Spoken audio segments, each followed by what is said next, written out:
Cette émission est une présentation du Centre de jardinage Canadian Tire.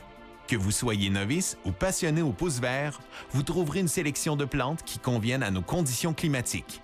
Chez Canadian Tire. Bienvenue à cette deuxième saison de Secrets de jardinage, une émission de la télévision communautaire des Bois-Francs en collaboration avec la Société d'horticulture et d'écologie de Victoriaville. Encore cette année, vous verrez des jardins d'ici, cultivés par des gens d'ici. Nous parlerons ensemble de fleurs, de légumes, d'arbres, d'oiseaux et d'eau de pluie. Bonne saison de jardinage avec nous. Pour cette première émission, Yves Auger réalise devant nous une greffe en écusson. Des canards sont sous haute surveillance et Odette nous montre comment avoir des fleurs du printemps à l'automne.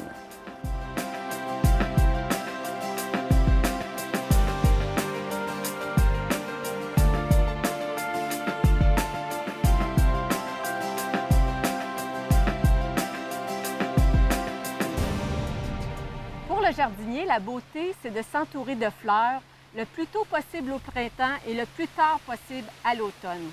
Odette Bidette nous explique comment elle aménage son jardin pour profiter de cette beauté.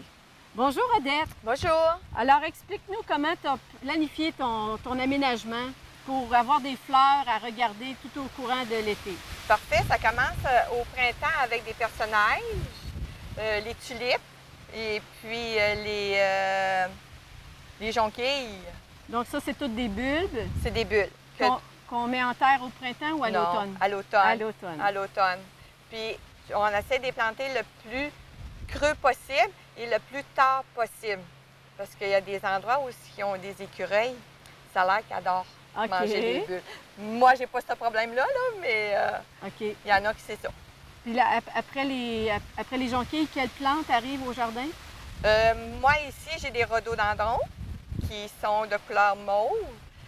Après ça, je change de couleur. Bien, tout ce qui est fleurs printanières, aussi, j'aime bien la monnaie du pape parce que la petite fleur, elle est mauve. Fait que là, je dirais c'est un environnement de couleur mauve qui va changer à l'orange un peu plus tard, en fin mai, juin, qui est le mandarin.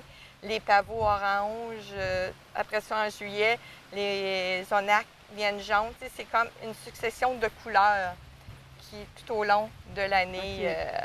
Puis en juillet, c'est l'explosion, là. Oh oui, les hémorrhacales, les roses, les astibes, tout est fleuri. OK. Parle-nous des plantes plus d'automne, fin août, début septembre. Lesquelles tu apprécies encore? Il y a les hibiscus qui font des grosses fleurs.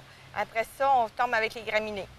Les graminées qui font des tiges, on dit des poilus, là, mais c'est pas exactement le mot, là, mais qui ont souvent des beaux feuillages aussi. Oui, oui. Okay. Il y en a des panachés aussi, étroits, de deux couleurs, oui. OK. On va faire ensemble un tour du jardin, en commençant par les plantes de plus de printemps. On est au mois de juillet, mais il y a quand même des interventions à faire pour nos plantes de printemps qui ont terminé leur floraison. C'est sûr qu'il y a les tulipes, eux autres, il ne faut pas que tu les enlèves. Il ne faut pas que tu les coupes aussitôt qu'ils ont fini de fleurir. Il faut que tu les laisses mourir, le feuillage faner, pour que le bulle puisse prendre de la force. OK. Et puis moi, mes bulles, j'ai de place autour des hostas, parce que j'ai dit quand le hosta sort, assez souvent, la tulipe elle va avoir fini de fleurir. Le feuillage est là, mais quand il va faner, il ne paraîtra plus parce qu'il va être enterré par les fleurs de hosta. OK. Tu nous as gardé un exemple? Ben oui, je t'ai gardé un exemple. Fait qu'on fait juste... moi, je fais juste tortiller, puis ça s'enlève tout seul. C'est pas plus compliqué que ça. On n'a pas besoin de sortir le bulbe de terre. Non. Parce que moi, je fais juste les sortir comme ça. OK. Ici, c'est des bulles de tulipes que j'ai. Et puis, c'est minimum 8 pouces dans la terre. OK. Fait que je peux me permettre de planter des annuelles par-dessus. Fait que de même, tu viens couvrir l'espace de tes tulipes. Fait que tu profites de deux floraisons. Une première tôt au printemps, puis ici, c'est de la verveine. Oui, de la verveine et avec des gazénias. J'ai même un mini hosta qui pousse. Qui aime bien avoir sa place. Ça, c'est une échinacée dans les nouvelles variétés. Ici, c'est mon hydrangée paniculé qui fait des beaux gros cônes, là. Mais gros, là, il peut atteindre quasiment 12 pouces. OK. Que- Ils vont être prêts à quel moment? Ça va au mois d'août. OK. Oui, parce que toutefois, là, il commence à faire sa floraison, là, fait que ça va vraiment au mois d'août. Et puis, plus que la saison va avancer, plus ça va être froid, plus ils vont changer de couleur. OK. C'est la même chose que pour les choux décoratifs. À l'automne, ils viennent plus fleuris, plus gros et plus... le rose va ressortir, il va y avoir presque plus de vert après. OK. Puis je les plante tout de suite pour qu'ils puissent prendre de la force. Tu as la nouvelle variété de monarde, que ceux-là ne font pas de midiou. OK. Résistante que- au milieu. Oui, La fleur sera de quelle couleur? rose. Elle va être prête à quel moment? Elle doit ta veille d'ouvrir, je dirais peut-être dans 2 semaines, là, ça va être là. Si tu remarques que j'ai beaucoup... Mi-juillet, troisième Ouais. semaine de juillet. Tu vois, j'adore le rose aussi, là, Oui. tu vois qu'il y a beaucoup de rose. Ici, j'ai une variété de coléus, mais ça remplace justement mes bulles de tulipes. OK. Fait que c'est des annuelles. Puis on sait qu'il y a des variétés de coléus qui aiment ça aussi aller au soleil. Fait que cela fait partie des variétés qui peuvent aller au soleil. De la Véronique, mais de la petite, parce qu'il y en a beaucoup plus haute que Oh, ça. OK. Ma floraison du printemps, qui est le rhodo. Rhododendron, Oui. qui était de couleur rose. Rose, OK. mauve. OK. Il paraît rose, là, mais il est plus rouge. Là, on dirait que sa floraison baisse, mais il est vraiment rouge. Là, tu me parles de ton astyle? De mon astibe, oui. OK. Oui, c'est vraiment, il est plus rouge. OK. Bon, non, peut-être le soir à la brunante, mais on dirait qu'il change de couleur. OK. T'aimes beaucoup tes petits œillets de Chine, hein? Les ayatchines, puis je te dirais, à l'automne, là, enlève-les pas, laisse-les là. Parce que ça fait 3 ans que j'ai ça. Ils se reproduisent. Ils se ressèment eux-mêmes, puis Oui, ils sont très, très beaux. Oui. Fait que ici, c'est les lys asiatiques de couleur rose. Oui. Qui seront prêts à quel moment à peu près? Au mois d'août. Au mois d'août. Au mois d'août. Fin juillet, début août, là, assez souvent, c'est la floraison. Et le soir, c'est très, très, très parfumé. Fait que c'est pour ça qu'ils sont dans l'allée pour rentrer. Il me semble que tu prends une bouffée. Ça ici, c'est. Ça fait partie de la famille des fines herbes. C'est de l'agastache. Les petits oiseaux jaunes, là, les petits chardonnerets adorent. OK. Ça sent bon et puis ça sent la réglisse noire. Mais c'est une plante que je pourrais dire pas envahissante, mais qui se ressème. Mais quand tu l'arraches, ça sent tellement bon. Fait que OK. pour moi, je la laisse là. Ça me fait un beau petit massif. Le petit rosier, gros rosier sauvage. Très... Sans problème, tu n'as pas trop de problèmes de Non, maladie non, non, ou non, d'insectes avec non. ça? Pas à tout. Les abeilles, ils l'adorent aussi. OK. Fait que À quel Quand- moment tu le tailles? quand la floraison est finie, OK. fait que je peux me permettre d'enlever, si je veux. Bien, c'est sûr, si je le coupe, ses fruits viennent rouges. OK. Fait que c'est sûr que si je le coupe là, je ne verrai pas le fruit. OK. Mais assez souvent, soit à l'automne, là, quand que tout est fini, je vais le tailler ou ben non, au printemps pour y faire une taille plus sévère. OK. J'ai aussi à côté la pivoine. Qui est terminé, qui était à son plus beau à quel mois? Ah, je te dirais, vu là, à peu près 3 semaines, ça veut dire Au mois de juin. au mois de juin. Et puis en arrière, ben tu vois, c'est mon astibe, 2 couleurs. Inspiré peut-être? J'ai dit quoi? Astibe? Oh, Oui. excuse-moi, c'est spiré. 2 couleurs, vraiment là, il est dans son immense Qui est à son grandeur. plus beau, Ah, puis oui, oui. c'est ton coup de cœur du jardin. Oui. Odette, c'était un beau tour d'horizon. Il y a beaucoup de plantes que tu aurais pu nous présenter, mais ça nous donne juste le goût là, de nous-mêmes en cultiver ou de visiter des jardins. Oui. Merci beaucoup, Odette. Merci. En cette belle journée de mai, c'est la journée parfaite pour réaliser une greffe de pommiers. Je suis avec Yves Auger, enseignant en culture fruitière au Cégep de Victoriaville et chargé de projet en culture fruitière au Centre de recherche en agriculture biologique du Cégep. Nous sommes chez Sophie et André et Yves fait une greffe pour nous. Bonjour Yves. Bonjour. Alors explique-nous le type de greffe que tu fais dans ce potager familial. Bien, le type de greffe que je vais faire, qu'on peut faire ici, réaliser, c'est finalement par rapport à l'arbre. C'est pas tellement un gros arbre. La raison, c'est que c'est un pommier. Donc la pommette, c'est pas comme de la pomme. Puis comme disait Sophie, ça serait intéressant d'avoir de la pomme dans le pommier. Donc, ce que je vais faire un écussonnage de Jones, J-O-N-E-S. Donc, pas un nom de personne, là. C'est un type de technique. Un type de technique, on appelle, c'est ça, apposer un bourgeon sur des branches de ces calibres-là. Donc, par rapport à la grosseur de l'arbre, c'est sûr que je peux utiliser cette technique de greffe. Sinon, ce serait une autre type, c'est la greffe sous écorce, où on va couper en biseau et c'est de la paraffine avec du raffia. C'est plus une chirurgie à ce moment-là. Tandis qu'ici, vous allez voir, c'est assez délicat comme méthode de greffe.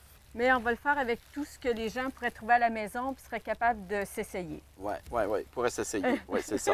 Je vais donner les paramètres pour réussir le prélèvement. Au départ, il faut ramasser notre bois pour la greffe. On utilise ici, pour le conserver, là, du journal humide, si on veut, emballé on peut récupérer du plastique, des sacs, pour conserver l'humidité. On peut les conserver au frigidaire ou on peut les conserver dans la neige. Mais rendu à cette période de l'année, on est rendu en mai, la neige est un peu moins. Là. Fait qu'on termine en les conservant au frigo. Pour un certain temps, ça va. Trop longtemps, genre tout l'hiver, ça va pas parce que ce qui va arriver, c'est que dans le frigo, il va manquer d'oxygène pour les bourgeons et ils vont noircir. Fait que souvent, on va les garder dans la neige. Puis par la suite, à ce moment-là, on peut, pour finaliser avec le frigidaire. Donc, vous voyez, on appelle ça des pousses de l'année ou des gourmands. OK. D'une variété ici de pommes rouges. Ben là, le journal va aller tout au compost, là, hein? Ou paillé. Parce que quand c'est humidifié, là, j'en ai beaucoup. Donc, quand on a beaucoup de variétés, bien, on identifie les variétés parce qu'à ce moment-là, ça fait beaucoup de branches. Fait que vous voyez ici, c'est pas du tout la même couleur que notre pommier. Donc, on va apposer finalement, dans les grosseurs qu'on a là ici, des bourgeons sur un choix là, comme ça, là, de branches, là, pousses de l'année. Sur ces pousses de l'année, en général, on va prélever des bourgeons à peu près d'un calibre assez développé. On ne prend pas dans le bas de la tige, où j'ai prélevé, mais ni dans le haut, parce qu'ils sont moins matures à la fin de l'été. Donc, je vais pouvoir prélever environ dans ce secteur-là. Donc, entre mes doigts, les bourgeons qu'on voit, c'est le nombre de pommiers, de greffes que je peux faire. OK. Parce que je vais prélever qu'un écusson, donc un bourgeon et l'embryon avec. OK? Donc, la première étape, c'est d'avoir les greffons bien conservés. Vous voyez, ici, les feuilles sont sorties. Lui, il n'y a rien de sorti encore. Donc, il est vivant, dormant. Il va se réveiller sur le pommier. Dans 2 semaines environ, déjà, la cire ou la paraffine, ça va se briser pour laisser passer le bourgeon. Je vais l'expliquer en le faisant. Puis, l'autre étape, ce que ça nous prend, c'est soit pour ligaturer, un bon couteau. C'est sûr que le couteau que j'utilise, c'est un couteau à greffer. Donc, le tranchant est seulement d'un côté. De l'autre côté, on n'affile pas. Donc, ça permet de faire des prélèvements, un meilleur prélèvement. Les couteaux, on les trouve dans des boutiques très spécialisées? On peut les trouver dans les centres jardins. On a juste à demander couteau à greffer ou sinon, les fournisseurs pour les centres jardins vont faire, vous le demandez, vous allez obtenir le couteau. OK. Donc ici, j'ai un petit couteau exprès pour ça. Sinon, un X-Acto, vous pouvez vous essayer, mais il peut y avoir des vallonnements. Ça doit être lisse et coupé assez net. Donc, là, la sève est commencé à monter. Donc, on peut faire cette greffe-là et l'autre greffe que je parlais, la greffe sous écorce. L'endroit, ça va pour... oui. Donc, l'endroit où on va le faire, ça va être ici. Je vais la poser ici.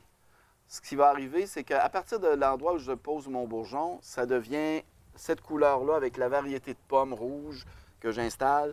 Donc, cette branche-là, à ce moment-là, va devenir de la pomme plutôt que de la pommette. C'est bien sûr qu'on va rabattre un peu, puis il va y avoir un rabattage final lors de la réussite à ce moment-là de la greffe. Fait qu'ici, peut-être que ce serait bien de dégager un petit peu le... Disons, je vais enlever celle-ci. Et puis, normalement, on va rabattre un peu. Si on a l'intention de changer la tête, de toute façon, là, par la variété, pour que la sève puisse s'arrêter là, mais qu'on en laisse à mon greffon. Plus tard, il va être abattu vraiment à l'endroit du greffon où il va être apposé. Je vais enlever pas que ça nuise à la... OK, ça va pour ça. Donc, pour la méthode, je ne sais pas si vous allez pouvoir voir les caméramans. Ici, la manière de faire, disons que mon bourgeon, je vérifie. On y va par photographier, autrement dit, un peu le bourgeon, ce que je vais prélever, la grosseur environ, pour faire, c'est un copier-coller de ça. On ne mesure pas avec un tape à mesurer. Donc, c'est un bourgeon de cette grosseur-là. Il y a plusieurs types de de bourgeon, mais comme je vous ai dit, je vais prendre celui dans le centre. Donc, j'ai mon bourgeon qui est ici ou là, celui-là, c'est... Donc, il ne faut pas que je le fasse trop gros. Fait que je vais faire une incision environ comme ça à 45. Ça peut être 42, 43. Gardez le même angle que vous avez décidé de prendre pour le faire le même angle ici. Donc ça, c'est la façon de faire au départ. Sur environ, nous on dit des fois un pouce et quart, c'est environ des centimètres. Là, 2 cm, un petit peu plus. Un peu plus, c'est Presque 3. On l'enlève complètement. Complètement. Ce qu'on voit, c'est, je n'expliquerai pas toute la botanique de ce pommier-là, mais c'est le cambium qui soude. Donc, là, à ce moment-là, je peux enlever la même chose avec le couteau, un angle, faire bien attention pour se blesser, jamais mettre les mains en avant. Parce que là, on est, si vous voulez reproduire ça, côté sécurité, jamais, jamais, jamais, parce que je ne veux pas vous blesser. Puis là, à ce moment-là, c'est quand on traverse l'œil qui est un petit peu plus difficile. On prend à peu près la même longueur. Puis, rendu ici, on glisse un peu à angle, c'est plus facile à traverser votre bourgeon. Il ne faut pas le toucher. Donc, il se tient entre la lame et le... Vous voyez, puis il est lisse, là. Il faut savoir. On va avoir, après ça, à ligaturer. Ici, s'il manque d'ajustement, vous pouvez vous ajuster directement sur le... On enlève un petit peu ici. Comme ça. On le centre. Il va falloir le centrer parce que, regardez, ici, il faut vraiment que ça arrive dans l'angle de coupe. Ici. Ça arrive, des fois, il faut retoucher un peu. Okay.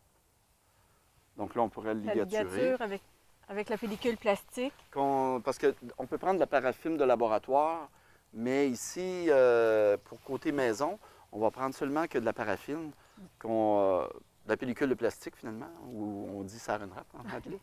On passe, finalement, on pèse dessus, on passe 2 tours sur la base, puis on met une pression avec le pouce.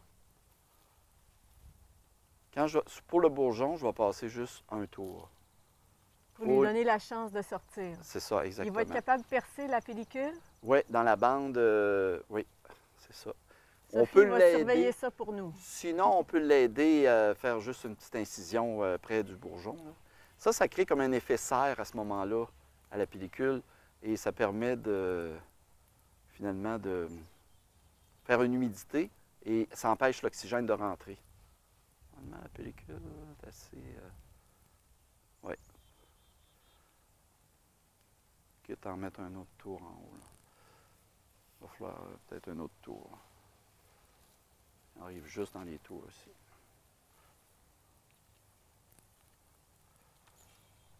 Alors, dans un potager familial, pourquoi ça peut devenir intéressant de greffer 2 variétés sur le même arbre? Il y a 2 facteurs. Il y a la pollinisation, parce qu'on voulait changer la variété. On n'aimait pas la variété. Ça pourrait être une... Ici, on a un pommetier rescue qui est résistant à la tavelure, mais c'est une pommette. Ça aurait pu être un pommier Macintosh ou Lobo, Cortland, puis décider qu'on ne veut pas faire des traitements contre les champignons de la tavelure. Alors, à ce moment-là, on met une variété comme celle-ci qui est résistante à la tavelure. Donc, on n'aurait pas à traiter à chaque pluie, avant chaque pluie, contre la tavelure. Ça, c'est un des avantages. Est-ce qu'on a à couper, à tailler là, maintenant, ou on va commencer par On laisse débourrer? On laisse débourrer parce que j'ai fait un premier rabattage. C'est la pelle de sève qui va se faire par ces bourgeons-là. Puis par la suite, bien, quand la pousse va commencer à pousser, ça signe que c'est cicatrisé. Fait que là, on va couper tout près du bourgeon. Ça devient notre nouvelle tête. Oui, on va avoir des feuilles de développer à peu près la longueur de celle-ci, comme les feuilles qu'on voit ici sur le pommetier. Fait qu'à ce moment-là, on pourrait le rabattre. C'est signe qu'il est cicatrisé. Ça veut dire, à peu près 3 semaines, là, la croissance va commencer. 4 semaines, on pourrait le couper. Là, à ce moment-là, cette greffe-là, normalement, 3 ans après, elle a des pommes. Bon, c'était très instructif, Yves Auger. Merci beaucoup. Plaisir. Sophie, vous surveillez ça pour nous. Certainement. Merci beaucoup. Okay.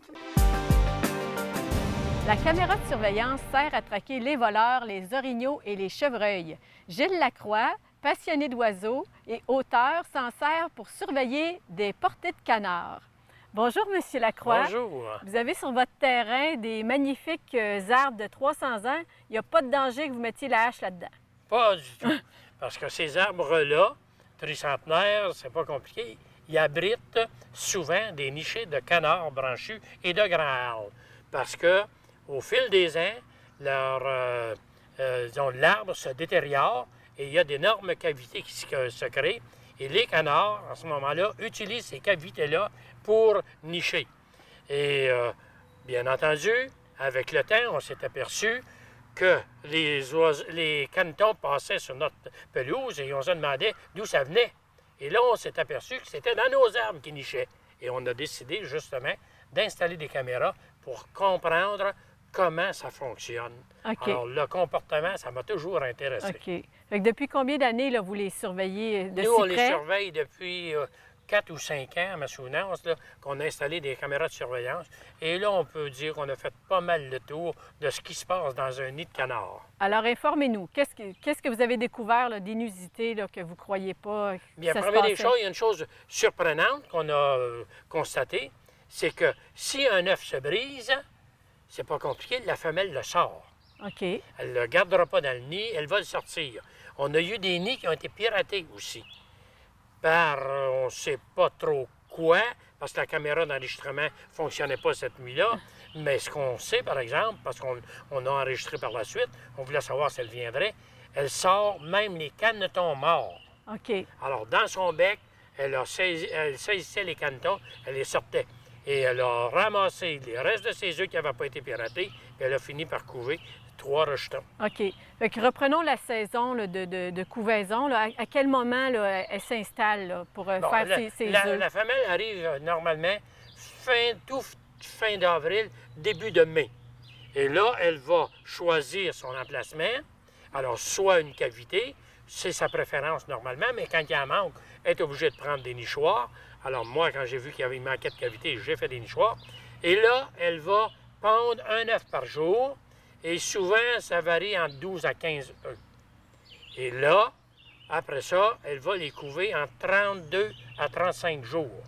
Puis les canetons, par la suite, se jettent en bas. En bas de très en bas haut. de très haut. Combien Parce de pieds? Moi, j'ai des cavités qui sont à 65 pieds de terre. J'en ai d'autres un peu moins hautes, à 35 pieds. Mes nichoirs, en bonne moyenne, c'est entre 30 à 45 pieds que je les installe. OK. Et les canetons partent, puis ils vont suivre la mer à pied jusqu'à l'étang Burbank. Puis ils ont même la rue à traverser en Oui. bas. Alors, Et votre femelle est futée. Vos femelles sont futées. oui, Qu'est-ce parce qu'ils qu'à font? un moment donné, on voulait savoir comment ils traversaient la rue sans se faire frapper. On voit la femelle arriver, elle arrête sur le trottoir. Elle regarde à droite, elle regarde à gauche. S'il y a des autos qui s'en viennent, elle ne traverse pas. Les petits, tout autour d'elle, puis ils ne bougent pas. Au moment où elle voit qu'il y a un espace de libre, elle traverse en vitesse et tous les petits la suivent. OK. Donc, parlez-nous de votre année là, 2014. Vous avez eu combien de nichés? Ici, on a eu 6 nichés. Il y a 73 canetons qui sont partis d'ici, puis ils sont allés à l'étang Burbank. Alors, on prévoit l'année prochaine doubler nos nichoirs. La demande va être très forte Pour l'année prochaine. accueillir les nouvelles femelles. Puis vous avez eu même des mères qui ont pondu dans le même nid? Oui, exactement. Il manquait de place. Alors, j'ai 2 femelles qui ont pondu dans le même nichoir. Il y a une seule qui a fait la couvée, bien entendu. Mais il y a eu 22 œufs et il y a eu 21 canetons qui ont sorti de cette nichée-là. Et les 21 canetons, ils se sont rendus à l'étang Burbank, parce que j'ai une photo de ça, des 21 qui suivent la mer. OK. Parlons du nichoir, de la construction. C'est une construction assez simple. Y a-t-il des plans qui existent? Il y a des plans qui existent. Moi, ici, mes nichoirs sont un petit peu plus grands que la moyenne. Parce que normalement, c'est un 12 par 12 comme surface de plancher. Moi, je fais 16 par 16 parce que j'ai l'espoir que les grands arbres nichent aussi. OK. Parce qu'un trou de canard branchu, 3 par 4 suffit. Pouces. Mais, oui, 3 par 4 pouces. Mais moi, je fais ici 5 par 8. 5 pouces de haut, 8 pouces de large. C'est pour permettre aussi qu'un grand arbre puisse éventuellement prendre un nichoir s'il manque de cavité. Est-ce que vous leur aidez en mettant de la paille ou... Moi, je mets de la ripe de bois coupée sur le long. Alors, on prend une bûche avec acier à chien, on coupe, ça fait des petits filaments. Alors, j'en mets là-dedans, peut-être un 2 pouces dans le fond du nichoir, et la femelle mêle ça avec son duvet.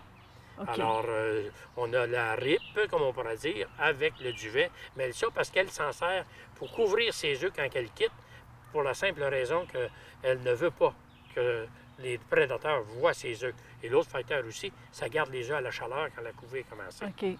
Pensez-vous avoir fait une différence dans la population de canards branchus à Danville? Moi, je suis certain qu'on a de beaucoup augmenté la population de canards branchus à l'étang Burbank. Et tout ça, on se demande si c'est pas avec à notre départ, on avait récolté des œufs de canards branchus qui avaient été abandonnés, on les avait fait couver, puis on avait élevé 3 canetons qu'on avait réintroduits à l'étang Burbank. Et par les années suivantes, là, ça a été une progression fulgurante là, de canards branchus ici. Avez-vous besoin d'aide dans votre œuvre? Avez-vous besoin que les citoyens s'impliquent d'une façon ou d'une autre? Bien, moi, je dis qu'il faudrait que tout le monde soit sensibilisé, en fait, à la nature.